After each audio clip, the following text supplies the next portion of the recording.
Marymon, go ahead. Magandang tanghali. Out of 24 senators, 19 ang bumoto para manatili sa pagiging Senate President itong si Chis Escudero ngayong 20th Congress. At kabilang sa mga bumoto dito o sa kanya ay sina Senator Joel Villanueva, Senator Bato de la Rosa, Sherwin Gatchalian. At pare-pareho sila sa kanilang mga naging motion. Ang nasabi nila kalidad daw at maaasahan ang liderato ni Escudero, lalong-lalo na raw pagdating sa mabibigat na issue tulad nga nitong impeachment case laban kay VP Sara Duterte. Sa botohan din kanina para sa liderato, nakumpirma na rin na ito nga sina Senadora Bam Aquino pati Kiko Pangilinan ay magiging bahagi na nga ng Senate majority. Pero paliwanag ni Senator Pangilinan, hindi raw siya kakampi ng administrasyon. Ito ay para raw sa agriculture sector na kanyang adhikain, kung saan bukas daw siyang makipagtrabaho sa kahit na sino para raw sa ikabubuti nito. Pero ang sabi niya rin, hindi raw nito matitinag ang kanyang pagiging fiercely independent. Samantalang nakakuha ng 5 boto si Senator Tito Soto at dahil dito magsisilbi na siyang minority leader sa Senado kasama sina Senator Mig Zubiri, Loren Legarda, Ping Lacson at Senadora Risa Hontiveros. Si Senator Jingo Estrada naman nanatili bilang Senate President pro tempore at si Senator Joel Villanueva bilang Chairperson on Committee on Rules at Senate Majority Floor Leader. Nananatili rin si Atty. Renato Bantug bilang Senate Secretary. At nabanggit nga natin kanina part ng minority si Senadora Risa Hontiveros at nagsabi na nga siya na aanib siya sa minorya. Ito yung taliwas sa una niyang mga naging pahayag na siya ay magiging independent.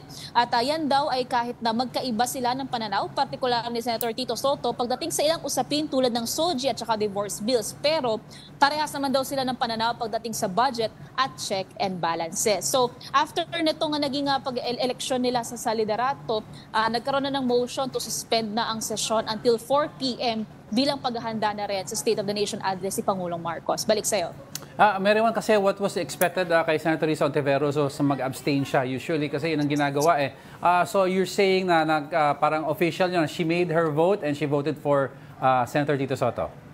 Tama yan. Doon sa pagbibilang natin, itong 5 kasama si Senadora Risa Hontiveros. At isa pa nga doon sa kaninang nangyari rin, nung inaasahan na magte-take din ng oath si Senator Tito Soto, nag-decline siya dito kasi hindi nung dati rin daw, compared daw doon kay Senator Kiko Pangilinan as majority leader, hindi rin daw siya nag-take ng oath. So parang by culture or by practice, nag-decline si Senator Tito Soto. Pero so far yun yung latest mula dito, buo na ang liderato ng Senado sa 20th Congress. Marymon, is the Senate still in session right now? Kasi medyo nagbi-build up na daw ang traffic, so it's expected that a lot of the senators should be in a while start going to Batasang Pambansa.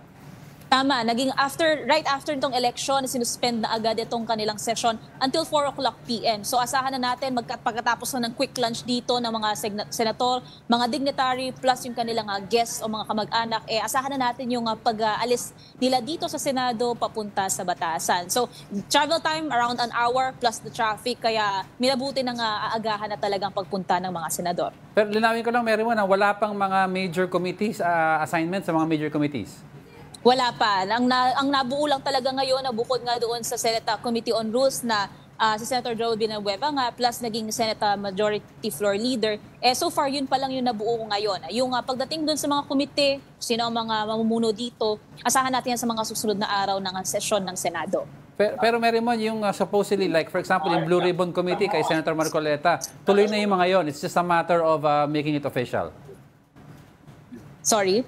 Yung like for example, yung kay Senator Marcoleta, supposedly yung Blue Ribbon sa kanya yon. So tuloy yon pero hindi pa lang official. Ganun ba yon?